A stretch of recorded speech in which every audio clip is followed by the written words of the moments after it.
दोस्तों नमस्कार। मैं हूं सत्येंद्र श्रीवास्तव। दिल्ली सहारा के यूट्यूब मंच में आपका हार्दिक स्वागत है। दोस्तों, शारदा सिन्हा ये नाम वो नाम नहीं जिसने भारतीय राजनीति में बहुत ख्याति अर्जित की हो या एक नामी गिरामी चेहरा भारतीय राजनीति का रहा हो, परंतु लोकप्रियता के मामले में शायद इनका कोई सानी नहीं है।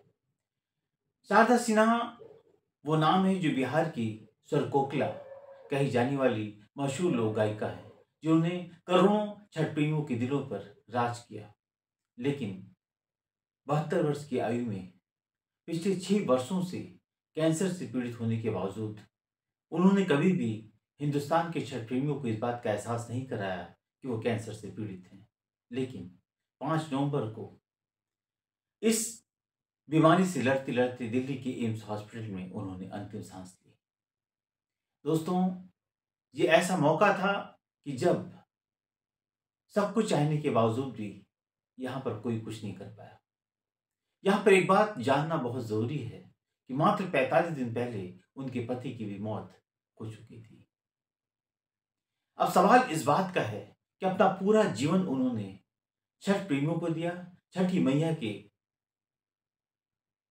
ऊपर सब कुछ सर्वोच्च निछावर कर दिया। उन्होंने पूरी जिंदगी जो अपने गीत गाए वो छठी मैया के और शादी के पर्व पर ही गाए। उन्होंने कभी भी वो उस समाज का हिस्सा नहीं बनी जो भोजपुरी और मैथिली समाज में अश्लीलता फैला रहा था। उन्होंने कभी भी उस समाज के हिस्से की तरफ सोचा भी नहीं। वो ठीक है, उसमें काफी पैसा कमाया जा सकता था, लेकिन उनका पूरा जीवन छठी मैया के ऊपर न्यौछावर रहा। लेकिन दोस्तों, ईश्वर की अनुकंपा देखिए कि जब उनका अंतिम दौर आया तो अंतिम दौर कब आया? छठ पर्व के दिन आया। एम्स हॉस्पिटल के अंदर अपने दोस्तों की मदद से उस गाने को रिलीज किया। वो उनका अंतिम गीत बना।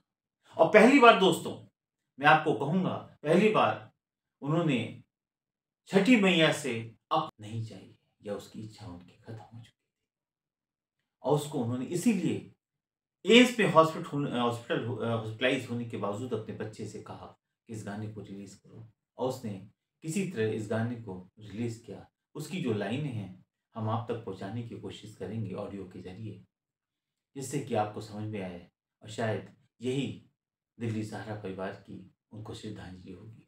मैं समझता हूं दोस्तों कि इस दुखद घड़ी में जोड़ा नहीं जा सकता। अगर ख्याति में बहुत सारी चीजें जुड़ेंगी, लेकिन शारदा सिन्हा अगर उसके साथ नहीं रहेंगे तो शायद वो पूर्ण रूप से ये नहीं कहा जा सकता कि इस समाज की जो ख्याति है वो संपूर्ण हो चुकी है। एक बात यहाँ पे